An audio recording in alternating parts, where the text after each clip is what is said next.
So some of you might have seen this problem on your worksheet, and that is given 5 consecutive integers, a plus 1, a plus 2, a plus 3, a plus 4, and a plus 4, we must prove that one of them is divisible by 5. So there's kind of a lengthy but standard way to prove this, and also a proof that I think is a little bit cleaner and might allow you to prove similar problems in a more timely manner. Let me first show you the standard proof. This will be a proof by cases. Oops, standard proof.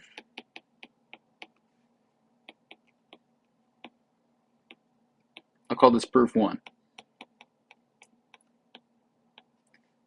So, well, we have to begin by assuming that we have some arbitrary integer a. So we're going to say, let a and z be given. So when we say let something be given, it means that we're assuming it's arbitrary. We don't know anything about it other than it's an integer. Okay? Well, by the division algorithm,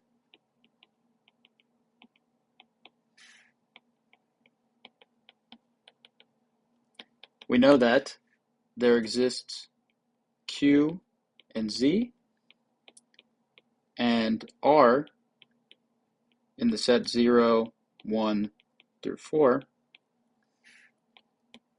such that a equals 5 times q plus r. Okay. So the cases here, of which there are 5, correspond to the different values of r. Okay, so I'll call case 0 r equals 0, right? Okay, so then a equals 5 times q. Well, this means that 5 divides a. So 5 divides a, and we're done. Okay, case 1, r equals 1. So then a equals 5 times q plus 1. Note that a plus 4 equals 5 times q plus 1 plus 4, which is 5 times q plus 1, right? Which means that a plus 4 is divisible by 5.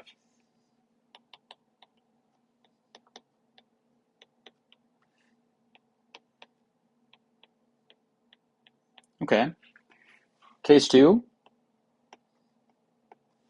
r equals 2. So then a equals 5 times q plus 2. Note that a plus 3 equals 5 times q plus 2 plus 3 equals 5 times q plus 1, meaning that 5 divides a plus 3.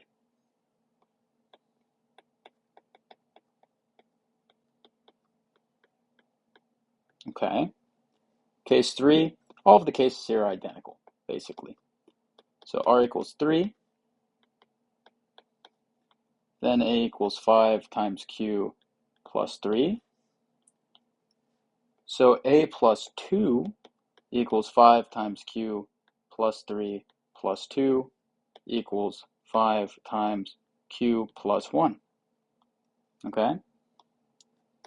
So 5 divides a plus 2. Now lastly, we have case 4. This is r equals 4. Okay? Then a equals 5 times q plus 4. So a plus 1 is going to be 5 times q plus 4 plus 1 equals 5 times q plus 1. Meaning 5 divides a plus 1. So notice, in each of the 4 possible cases, we find that 5 is going to divide something in our list, right? In particular, excluding the case where r equals 0, if we have, instance r equals 1, when we add 4, we get something divisible by 5. In general, when we add 5 minus r to a, then we get something divisible by 5. As long as r is not 0, then 5 minus r will be between 1 and 4. So this is the idea for, I'd say, the more quicker proof of this. But let's finish off this proof first. So because in every case, one of a plus 1, a plus 2, a plus 3, or a plus 4 is divisible by 5,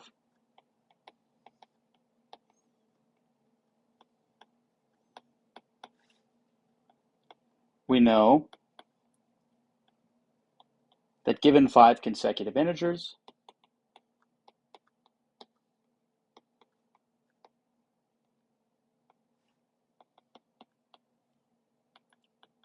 one must be divisible by 5. Oops.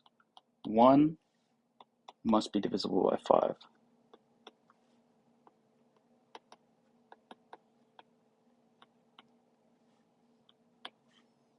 Okay. I'd say the slightly simpler proof follows the exact same logic. And it's not necessarily simpler. I'd say maybe it's more elegant. It's a proof that I like a little bit more. So proof 2. We start the same. We always have to start the same. Let a and z be given. Okay? By the division algorithm,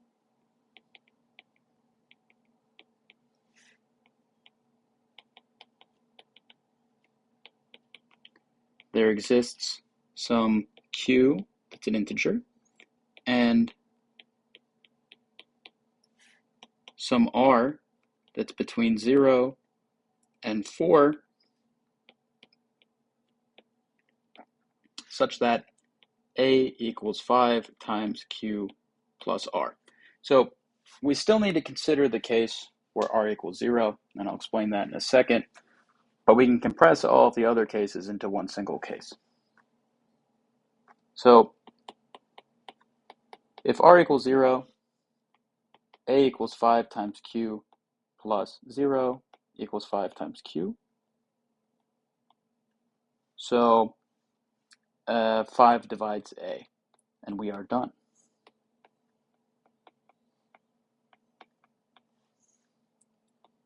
So we assume r is not equal to 0. And that means r is in 1 through 4. Well, notice that 5 minus r is also in 1 through 4, right? 5 minus 4 is 1, 5 minus 1 is 4, and anything between 1 and 4 will just be 2 or 3 when we subtract it from 5. Okay, so now note that a plus 5 minus r, because 5 minus r is between 1 and 4, is going to be in the set a plus 1 through a plus 4. I won't say but here. So we know that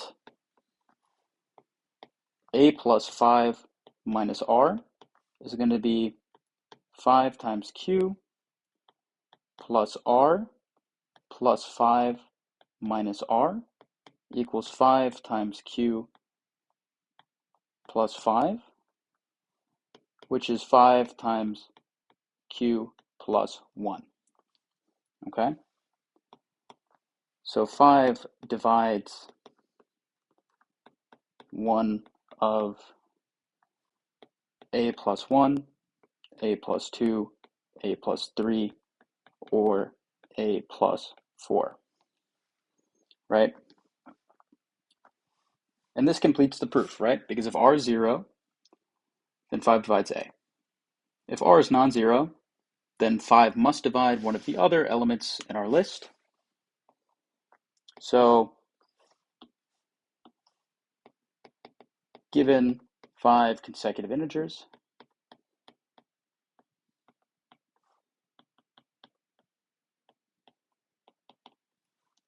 A plus 1, A plus 2, A plus 3, and A plus 4, 1 must be divisible by 5. And I do think that there's a reason that this proof is better, and that is because, let's say, instead of giving you 5 consecutive integers, I give you n consecutive integers.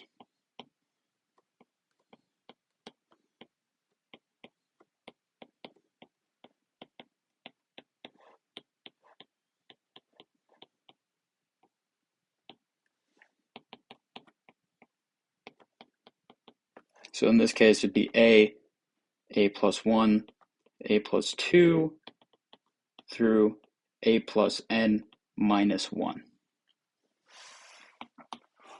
This is something that you should be able to prove using the exact strategy that is outlined here, right? So you're going to split it into cases. When R is 0, well, then we know that n is going to divide A, right? Because in this case, we're expressing A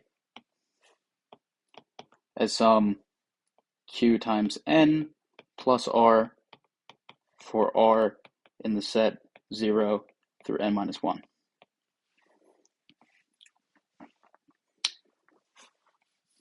Okay, well then remember how to solve the other cases, we simply add this 5 minus R to A. If you add n minus R to A, then we should have the same consequence. We should see that one of the elements in A plus 1 through A plus n minus 1 is divisible by n. And I think that that would be a really good little exercise to practice to make sure that you understand exactly how this proof works.